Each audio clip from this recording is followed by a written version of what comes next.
আজি আমাৰ বিটিচি ল'ৰা ছোৱালীয়ে চৰকাৰী চাকৰি পোৱা নাই।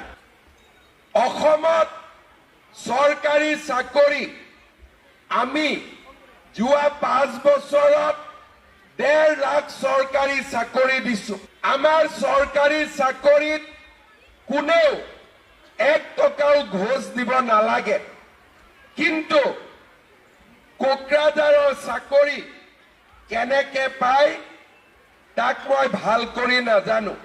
আজি আমাৰ বিটিচিত যেনেকৈ অসমত চৰকাৰী চাকৰিৰ কাৰণে কোনেও 1 টকাও ঘোষ দিব নালাগে আৰু সকলোৱে চৰকাৰী চাকৰি পায়, আমি বিটিচি খনতো তেনেকুৱা ব্যৱস্থা কৰিব লাগিব।